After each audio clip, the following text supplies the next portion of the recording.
Hello दोस्तों, नमस्कार। स्वागत है आपका अपने YouTube channel high education zone में। मैं हूं राज। दोस्तों, जैसे कि ज्योग्राफी से रिलेटेड दोस्तों हमारी सीरीज चल रही थी और उसके अंदर दोस्तों हमने फर्स्ट पार्ट जो है पूरी डिटेल के साथ जो है कवर करवा कर अपलोड कर दिया है। वो आपने नहीं देखा है तो ज़रूर देख लें। आज हमारा दोस्तों सेकंड पार्ट रहेगा जिसमें हम काफ़ी मोस्ट अनटच क्वेश्चन जो है वो कवर करेंगे। तो बिना टाइम दोस्तों वेस्ट किए शुरू करते हैं आज का ये सेकेंड पार्ट। तो आज का दोस्तों सबसे पहला क्वेश्चन रहेगा हमारा, चेरापूंजी किस पहाड़ी के समीप स्थित है। चेरापूंजी की दोस्तों बात की गई है, बहुत ही शानदार क्वेश्चन है। तो इसका दोस्तों राइट ऑप्शन रहेगा हमारा बी। बी ऑप्शन दोस्तों राइट रहेगा, खासी पहाड़ी। ठीक है, ये दोस्तों गारो, खासी और जयंतिया हमारी तीन पहाड़ियां हैं जो हमारे मेघालय के अंदर स्थित है। ठीक है, और इसे दोस्तों शिलांग के पठार के नाम से भी जाना जाता है। इन तीनों पहाड़ियों को जो है संयुक्त रूप से जो है इसे शिलांग के पठार के नाम से भी जाना जाता है। और दोस्तों हमारा मनसिन राम जो है वो भी यहीं स्थित है। तो खासी पहाड़ी के दक्षिण में दोस्तों चेरापूंजी स्थित है। खासी पहाड़ी के दक्षिण में चेरापूंजी स्थित है। और दोस्तों ये तीन पहाड़ियां ऐसी हैं जिनके कारण बहुत से ऐसी हमारे राज्य हैं जिनके अंदर जो है दोनों ही मानसून से वर्षा होती है। जो अरब सागर से उठता हुआ मानसून होता है और दोस्तों जो हमारा बंगाल की खाड़ी से जो मानसून आता है। तो इन दोनों ही जो मानसून से इन तीन पहाड़ियों की तरफ से, क्योंकि ये पहाड़ियाँ एक टाइप से नुकीली पहाड़ियाँ हैं और उनसे जो है चक्रवात या पवनें टकराकर जो है अपनी दिशा बदल लेती है, जिसके कारण जो हमारी अरब सागर से जो चक्रवात उठते हैं वो इनसे टकराकर कई राज्य ऐसे हैं हमारे भारत के जहाँ जहाँ पर दोनों ही मानसूनों से वर्षा होती है। तो बहुत शानदार क्वेश्चन, चेरापूंजी। ठीक है, जहाँ सबसे ज़्यादा वर्षा होती है आपको पता है, सिंपल सा क्वेश्चन है। ठीक है, वो भी कई बार एग्जाम में पूछा जाता है। नेक्स्ट क्वेश्चन है हमारा, भारत की सुप्रसिद्ध पालनी की पहाड़ी कहाँ स्थित है। दोस्तों बात की गई है भारत की सुप्रसिद्ध पालनी की पहाड़ी की। तो इसका राइट ऑप्शन जो रहेगा वो रहेगा ऑप्शन हमारा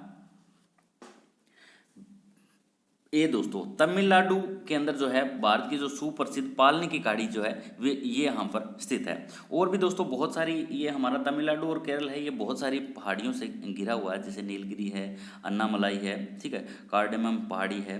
ठीक है, तो ये छोटी छोटी पहाड़ियाँ हैं दोस्तों। इलायची की पहाड़ी भी यहीं स्थित है आसपास। तो ये छोटी छोटी पहाड़ियाँ हमारे केरल और तमिलनाडु के अंदर जो है वो स्थित है। तो यहाँ क्वेश्चन पूछा गया है पालनी की पहाड़ी से रिलेटेड। तो पालनी की पहाड़ी जो है वो दोस्तों हमारी तमिलनाडु के अंदर स्थित है। बढ़ लेते हैं दोस्तों नेक्स्ट क्वेश्चन की तरफ। नेक्स्ट क्वेश्चन है, पश्चिमी घाट पर्वत श्रेणी में कितने महत्वपूर्ण दर्रों का विकास हुआ है। पश्चिमी घाट की दोस्तों बात की गई है। जो हमारा पश्चिमी एक टाइप से घाट हो जाता है, ये पूर्वी और पश्चिमी दो घाट है जहाँ पर अलग अलग दर्रे व अलग अलग हमारी तटीय सीमा जो है वो हमारे भारत की लगती है। यहाँ बात की गई दोस्तों पश्चिमी घाट की। तो यहाँ पर दोस्तों चार, ठीक है, चार जो महत्वपूर्ण दर्रे हैं उनके नाम भी मैं बता देता हूँ। थाल घाट, ये दोस्तों इसलिए फेमस है, ये थाल घाट है। नंबर 2 बोर घाट है। और दोस्तों बोर घाट के बाद पाल घाट है। और एक दोस्तों सेना काटा जो दर्रा है। ठीक है, ये इसलिए फेमस है क्योंकि दोस्तों यहाँ पर सबसे ज़्यादा व्यापार जो है इन दर्रों के माध्यम से किया जाता है। जैसे थाल घाट की बात करें तो नासिक को मुंबई से जोड़ता है। ठीक है, थाल घाट हमारा दर्रा। और दोस्तों उसके बाद हम बोर घाट की बात करें तो मुंबई को पुणे से जोड़ता है। वो भी बहुत शानदार क्वेश्चन बनता है। और इसके अलावा दोस्तों पाल घाट जो सबसे ज़्यादा पूछा जाता है। ठीक है, जो नीलगिरी और अन्नामलाई पर्वतों के बीच में जो है इस तरह का विकास हुआ है। ठीक है, और केरल राज्य में केरल राज्य में ये लगभग फैला हुआ है। और दक्षिण भारत में दो प्रमुख शहर है हमारे, एक कोच्चि और चेन्नई, जिनको ये जोड़ता है। तो पश्चिमी घाट पर्वत श्रेणी में कितने महत्वपूर्ण दर्रों का विकास हुआ है, तो चार दर्रे। ठीक है, पाल घाट, बोर घाट, सेनाकोटा दर्रा और एक दोस्तों आ जाता है हमारा थाल घाट। नेक्स्ट क्वेश्चन है दोस्तों हमारा, डोडा बेटा जो पर्वत श्रेणी है इसकी ऊंची चोटी का नाम बताना है। ये श्रेणियां भी दोस्तों 7-8 ही श्रेणियां बनती है जिनका बार बार एग्जाम के अंदर क्वेश्चन पूछा जाता है। ठीक है, डोडा बेटा किस पर्वत श्रेणी की सबसे ऊंची चोटी का नाम यहाँ पूछा गया है। तो इसका दोस्तों राइट ऑप्शन जो रहेगा वो रहेगा ऑप्शन हमारा बी। ये दोस्तों नीलगिरी पर्वत श्रेणी है जिसकी सबसे ऊंची चोटी का नाम जो है वो डोडा बेटा है। और इसकी ऊंचाई की बात करें तो 2623 मीटर की दोस्तों इसकी ऊंचाई है। ठीक है, नीलगिरी का सर्वोच्च शिखर दोस्तों इसका माना जाता है। और वैसे दक्षिण भारत का सर्वोच्च शिखर अन्नामुड़ी है दोस्तों। ठीक है, अन्नाई मुड़ी। ठीक है, जिसकी लंबाई की बात करें तो ये 2623 है और वो दोस्तों 2695 हो जाएगी। ठीक है, इतना सा फर्क है। इसलिए दोस्तों वो दक्षिण भारत की सबसे जो सर्वोच्च चोटी अन्नामलाई हो जाती है। तो यहाँ से भी क्वेश्चन दोस्तों पर्वत श्रेणियों से भी क्वेश्चन ज़्यादा बार पूछे जाते हैं। और अन्नामलाई पर्वत जो है, जो हमारी नीलगिरी के दक्षिण केरल और तमिलनाडु की सीमा पर ये पूरा पूरा फैला हुआ है, तो वहाँ से भी काफ़ी बार क्वेश्चन पूछे जाते हैं। इसके अलावा दोस्तों दक्षिण में एक नागरकोइल की पहाड़ी भी स्थित है, वो भी इंटरेस्टिंग क्वेश्चन जो बनता है। और दोस्तों हमारी जो इलायची की पहाड़ियाँ हैं, ये भी अन्नामलाई पर्वत श्रेणी के आसपास ही फैली हुई है, जो बार बार क्वेश्चन एग्जाम में पूछे जाते हैं। नेक्स्ट क्वेश्चन की तरफ बढ़ लेते हैं। नेक्स्ट क्वेश्चन है नर्मदा और तापी नदी का संबंध किस खाड़ी से है। यहाँ खाड़ी से रिलेटेड दोस्तों क्वेश्चन पूछा गया है, किस खाड़ी से है। तो इसका दोस्तों राइट ऑप्शन जो रहेगा वो रहेगा ऑप्शन हमारा बी, नर्मदा और तापी नदी का संबंध दोस्तों ज़्यादातर जो माना जाता है वो हमारा खंबात की खाड़ी से माना जाता है, ठीक है, क्योंकि ये दोनों ही नदियाँ खंबात की खाड़ी यानी जो अरब सागर की तरफ फैली हुई है, ठीक है, वहाँ पर आके अपना जल विसर्जन करा देती है। और ये दोनों ही नदियाँ दोस्तों सतपुड़ा श्रेणी जो मध्य प्रदेश के अंदर बहुत ज़्यादा विस्तार जिसका माना जाता है, ठीक है, सतपुड़ा जिसकी सबसे ऊँची चोटी दोस्तों धूपगढ़ है, उसकी ऊँची चोटी भी जरूर याद कर लें, क्योंकि जियोग्राफी से रिलेटेड दोस्तों हम एक क्वेश्चन कवर करते हैं तो 10 क्वेश्चन और कवर होने चाहिए, तभी हमें जियोग्राफी जो है पढ़ने का मजा आता है। तो नर्मदा और तापी नदी का संबंध किस खाड़ी से है, तो दोस्तों खंबात की खाड़ी से है। और नर्मदा और तापी नदी, ठीक है, जो एक टाइप से इनके बीच में जो है वो सतपुड़ा श्रेणी का विस्तार जो है वो फैला हुआ है। नेक्स्ट क्वेश्चन है हमारा धुआंधार जलप्रपात किस नदी पर बना हुआ है। ये भी क्वेश्चन दोस्तों बहुत ज़्यादा बार एग्जाम में पूछा गया है, धुआंधार जलप्रपात। तो इसका दोस्तों राइट ऑप्शन जो रहेगा वो रहेगा ऑप्शन हमारा डी, नर्मदा नदी पर दोस्तों ये धुआंधार जलप्रपात जो है वो बना हुआ है। बढ़ लेते हैं दोस्तों नेक्स्ट क्वेश्चन की तरफ। नेक्स्ट क्वेश्चन है हमारा, अगला क्वेश्चन है हमारा विश्व की सबसे बड़ी सौर वाष्प बनाने वाली जो पर्वत श्रेणी है उसके बारे में बात जो है की गई है। जो सौर वाष्प, ये एक ही पर्वत श्रेणी है दोस्तों जो सौर वाष्प का एक टाइप से निर्माण करती है, ठीक है। ये हमारा एरिया जो है इसके अंदर महाराष्ट्र भी आ जाता है।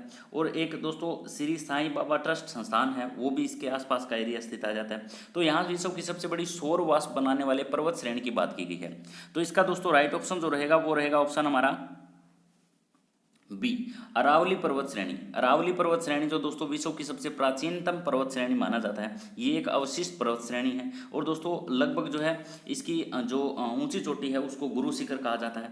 और ये लगभग 800 किलोमीटर के रूप में दोस्तों फैली हुई है, ठीक है। और हरियाणा है, हमारा पंजाब है, ठीक है, यहाँ भी इसका विस्तार काफ़ी फैला हुआ है। और माउंट आबू में दोस्तों ये जो है स्थापित है। और जो विश्व की सबसे बड़ी सौर वाष्प प्रणाली की जो हम बात कर रहे थे वो भी माउंट आबू के अंदर स्थित है। तो यहाँ से भी क्वेश्चन दोस्तों बार बार पूछा जाता है। और जो एक दोस्तों यहाँ धर्मस्थल है दिलवाड़ा जैन मंदिर जो माउंट आबू के अंदर स्थित है, वो भी very interesting question. Mount Abu Aravalli पर्वत श्रेणी और गुरु शिखर ऊंची चोटी से ही जुड़ा हुआ है।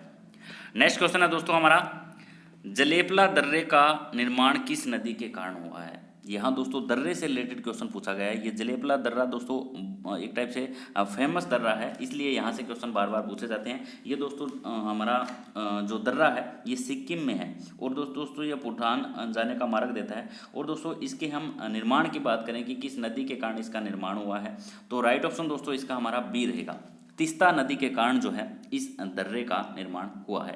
और भी बहुत सारे दर्रे हैं, जैसे जोरजिला दर्रा है, वो भी दोस्तों जम्मू कश्मीर की जास्कर श्रेणियों के अंदर स्थित है, ठीक है, जो श्रीनगर से लेह जाने का एक टाइप से रास्ता जो है जोड़ता है, वो सबसे ज़्यादा फेमस है एक टाइप से जोरजिला दर्रा, क्योंकि श्रीनगर से लेह की रोजाना कुछ ना न्यूज़ आती रहती है, तो इसलिए एग्जाम में भी क्वेश्चन ज़्यादा बार पूछे जाते हैं।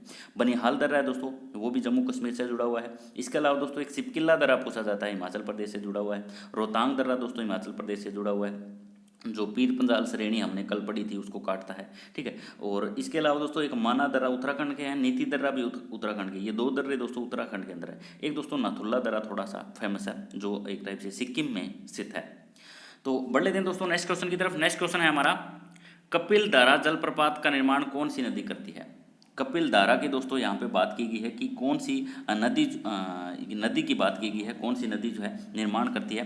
तो इसका दोस्तों राइट ऑप्शन जो रहेगा वो रहेगा ऑप्शन हमारा ए, नर्मदा नदी जो है दोस्तों वो कपिल धारा जलप्रपात का निर्माण करती है। नर्मदा नदी और दोस्तों ये हमारी गोदावरी, कृष्णा, नर्मदा और तापी, ये चार नदियों, जब दक्षिण भारत की नदियों के बारे में पूछा जाता है तो इन चार नदियों के बारे में सबसे ज़्यादा क्वेश्चन उठाए जाते हैं। तो इसका दोस्तों राइट ऑप्शन हमारा ए रहेगा, नर्मदा नदी।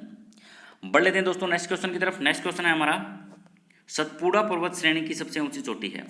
अब वैसे हमने ये क्वेश्चन कवर कर लिया है, सतपुड़ा पर्वत श्रेणी की बात की गई है और जस्ट हमने क्वेश्चन कवर किया था, तो इसका राइट ऑप्शन जो हो जाएगा वो हो जाएगा बी, धूपगढ़।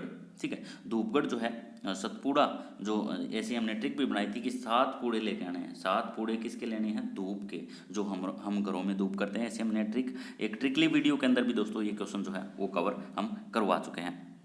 बढ़ लेते हैं दोस्तों नेक्स्ट क्वेश्चन की तरफ। नेक्स्ट क्वेश्चन है हमारा, कौन सी पर्वत श्रेणी को मोड़दार पर्वत श्रेणी माना जाता है?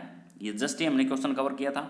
ऐसी पर्वत श्रेणी जिसको मोड़दार, जो सबसे एक टाइप से प्राचीनतम श्रेणी जिसको माना जाता है। ठीक है, और बहुत शानदार क्वेश्चन यहाँ से बार बार पूछे भी जाते हैं। तो इसका राइट ऑप्शन जो रहेगा वो ए रहेगा दोस्तों हमारा। अरावली पर्वत श्रेणी को जो है सबसे मोड़दार पर्वत श्रेणी, ये दोस्तों सबसे प्राचीनतम श्रेणी जो है माना जाता है, जिसकी ऊंची चोटी गुरु शिखर है, माउंट आबू के अंदर स्थित है। ठीक है, और वहीं पे दोस्तों हमने अभी भी क्वेश्चन किया था, धर्मस्थल दिलवाड़ा जैन मंदिर भी वहाँ पर स्थित है। बढ़ लेते हैं दोस्तों नेक्स्ट क्वेश्चन की तरफ। नेक्स्ट क्वेश्चन है हमारा, निम्नलिखित में से कौन सा एक बलोक पर्वत का उदाहरण है? यानी दोस्तों बलोक पर्वत की बात की गई है, शिवालिक है या दोस्तों हमारा अरावली है या सतपुड़ा है या मैकाल है। तो बलोक पर्वत की दोस्तों हम बात करें तो ये उदाहरण जो है हमारा किसका है? सतपुड़ा श्रेणी का है। सतपुड़ा श्रेणी को क्या कहा जाता है? एक बलोक पर्वत के नाम से भी, दूसरा नाम भी उसका कई बार कहा जाता है कि एक बलोक पर्वत है। ठीक है, और दोस्तों जो ये पर्वत श्रेणियाँ हैं इनसे क्वेश्चन ज़्यादा बार एग्जाम में पूछे जाते हैं। और दोस्तों बलोक पर्वत वैसे क्या होते हैं ये भी हमें पता होना चाहिए कि बलोक पर्वत किसे कहा जाता है। दोस्तों जो स्थल खंड होते हैं यानी स्थल भाग होते हैं और वो नीचे धंस जाए और पर्वत का भाग ऊंचा ऊंचा उठा रह जाए तो उसको दोस्तों बलोक पर्वत का नाम हम दे देते हैं। ठीक है, जिसके एक टाइप से ये सतपुड़ा श्रेणियाँ हैं, इसके दोनों तरफ जो है हमारी नर्मदा और तापी नदियाँ हैं। ठीक है, तो इन नदियों के कारण ये भाग तो हमारा सतपुड़ा श्रेणी का हो जाता है, यहाँ जो हमारी नर्मदा और तापी नदियाँ हो जाती है। ठीक है, तो ये नदियों के कारण ये भाग तो इसका नीचे धंस जाता है, ये दोनों भाग, और ये भाग जो है हमारा ऊपर उठा जाता है। ठीक है, इसको दोस्तों एक बलोक पर्वत का नाम दिया जाता है। बढ़ लेते हैं दोस्तों नेक्स्ट क्वेश्चन की तरफ। नेक्स्ट क्वेश्चन है हमारा, प्रायद्वीपीय भारत की दूसरी सबसे लंबी नदी। प्रायद्वीपीय भारत की दूसरी सबसे लंबी नदी की दोस्तों बात की गई है। वैसे पहली नदी प्रायद्वीपीय भारत की सबसे पहली लंबी नदी कौन सी है फर्स्ट, वो आप हमें कमेंट बॉक्स में बताओगे। ठीक है, अगर आपने अच्छे से ये क्वेश्चन कवर कर रखे हैं। और इसकी हम बात करें तो दोस्तों राइट ऑप्शन जो रहेगा वो रहेगा ऑप्शन हमारा सी, कृष्णा नदी जो है दोस्तों। कृष्णा नदी से भी रिलेटेड क्वेश्चन सबसे ज़्यादा बार एग्जाम में पूछे गए हैं। ठीक है, कृष्णा और गोदावरी। तो ये दोस्तों दो नदियां तो वो हमारी जो पश्चिम पूर्व की ओर न बह के पश्चिम की तरफ बढ़ती है, जो हमारी नर्मदा और तापी नदियाँ, क्योंकि हमारा जो इंडिया का जो जल कटाव है वो उस स्थलीय सीमा के अंदर है जहाँ एक टाइप से जो नदियाँ बहती हैं उनका नीचे वाला जो विस्तार है वो काफ़ी नीचा है, जो नर्मदा और तापी नदियाँ हैं। और बाकी की जो नदियाँ हैं हमारी, वो दोस्तों हमारी जो एक टाइप से बंगाल की खाड़ी में अपना जल प्रभावित करवाती है। लगभग दक्षिण भारत की नदियों की हम बात करें तो इनके नदियों की बात करें तो ये हमारी जो नर्मदा तो दूसरी की टाइप की हो जाती है, कृष्णा है, कावेरी है। ठीक है, ये छोटी छोटी बहुत सारी नदियां हैं और इसके हम नाम देखें तो कावेरी है, पल्लार नदी भी है, एक पेन्नार नदी भी है, हंगरी नदी भी है। ये दोस्तों सारी की सारी नदियां जो है ये हमारी जो बंगाल की खाड़ी में है अपना जल विसर्जन करती है।